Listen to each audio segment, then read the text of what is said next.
5 years ago, visionary genius Will Wright created a new type of video game. He called it The Sims. It asked some very profound questions. What kind of God would you be? If you make or break, then you have your life in your hands. Would you be male or female? I like to dress up in sexy outfits. Would you be cruel or kind? Honestly, watching Sims die is kind of entertaining. Would you install linoleum or carpet? I get excited about frameless arches, and everybody's like, what? Would you be lazy or active? You leave a ton of dirty dishes around, and all these little flies start coming in.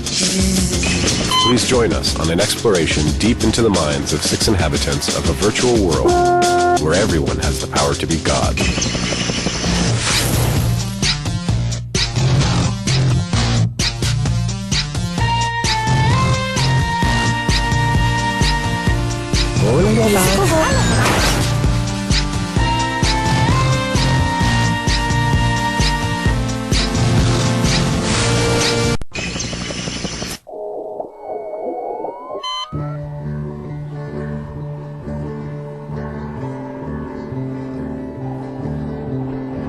My name's Bobby. I'm 15 years old and I'm a gypsy. Currently in Mojave, California. Mojave is red and treeless and flat, and there are a lot of airplanes here. I live on the road in our RV with my parents. Here comes the rain. These are my gypsy parents, Gary and Bobby, who's going to feed me very shortly. We came from North Carolina. We decided, we like this. It's kind of stupid to keep a house that we're never in. So we sold the house. This is home. This is the travel trailer. Move it every 2 weeks and never get bored of the view out the bedroom window. To some people, I can see where it would be really strange to say, wow, how can you live in that space together? We're not used to being a family together. And every day, all the time on top of each other, you go crazy. I have personal space. It's not as big as the room that I had at home, but I've got a computer, I have a printer and a scanner, I have a TV, and I have a cell phone.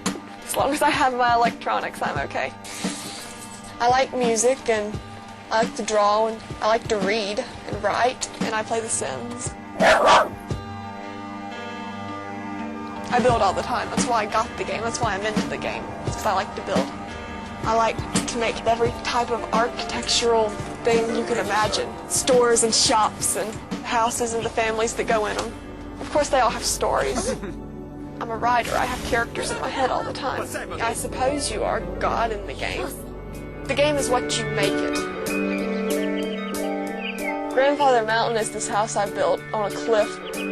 Basically, you've got this moat-like river on one side and these mountains on the other. I like it because you can't get to it except for by bridge. It's secluded, and most people who would want to get to it would get so tired of walking up the stairs that they wouldn't come visit you. I don't want a lot of visitors.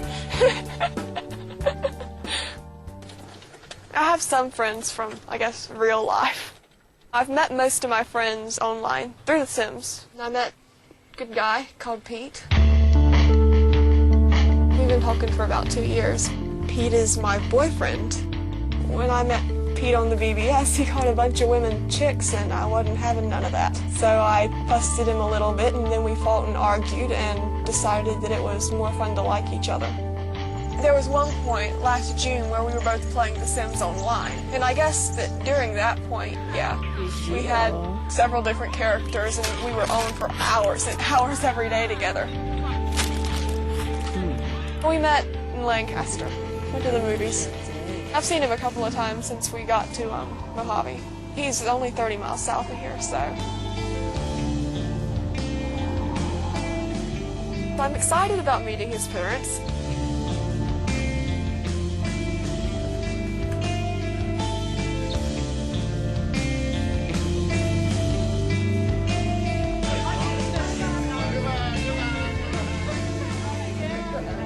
It was very surreal meeting Bobby.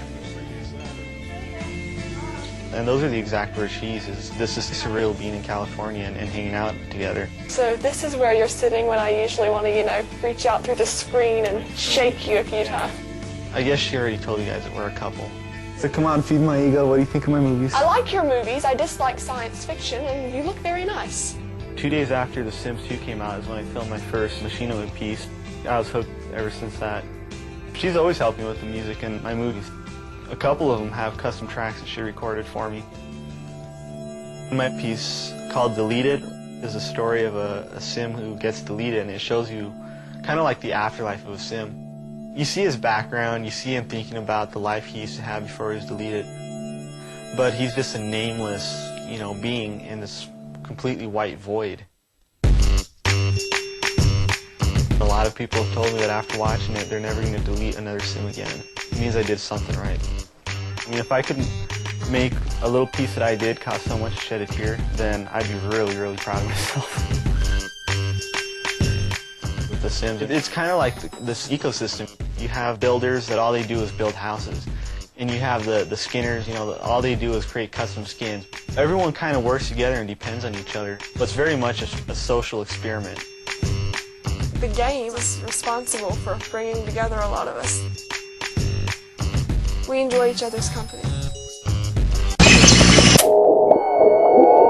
My name is Crystal, and I live in Vancouver, Washington. It's more suburbia out here, more just sort of neighborhoods. You kind of get the in-between of where you feel like you're out in the country, but you're not really out in the country, and you feel like you're in the city, but you're not really in the city, so I love it. It's perfect for me.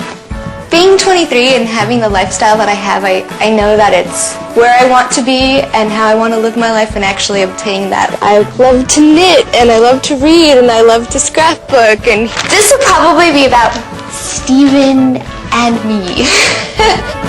These are going to be extra cheesy. You're doing more? Yeah. The Sims to me is just sort of a fun way to create what I wish things were like. If I could play as much as I wanted to play, I wouldn't work, and I wouldn't sleep. I would just live at my computer. Oh my goodness, everybody questions my obsession with The Sims. I think a lot of people probably think it's unhealthy, and I don't really care very much. I like to just sort of push my limits and see how far I can make Sims do things.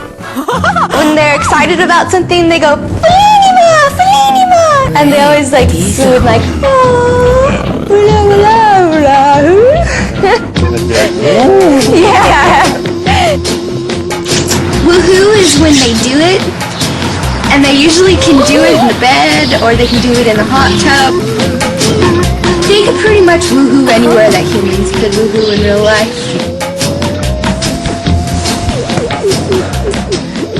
It's just funny because it started out with him being like, you're obsessed, that's a stupid game, why do you play that? To slowly kind of being like, what are you doing? What's that? What's going on over there? Yeah. And now, see, it is addicting. Once you start, you can't stop. I'm not addicted to it. I just like to see what she's doing. I feel like The Sims is my secret little universe where I control absolutely everything. I've removed all of the ladders, so she is officially stuck in the pool now. I guess I'm sort of a deviant Sims player. Purposely watching Sims die is kind of entertaining. Sims that die will actually come back at dark and fly around as ghosts. Say, for instance, you kill a Sim's husband, and then the husband is haunting, and your new Sim, she's brought home a friend for the evening to woohoo with. The ghost will actually scare them, so that they'll jump out of bed and stop what they're doing, and then they'll develop a fear of the ghost, or of being seen when that person is haunting. I've lost actually a lot of family members in real life to death, and usually it's close within each other, like 3 within a couple of months. I think that God just sort of lets it happen.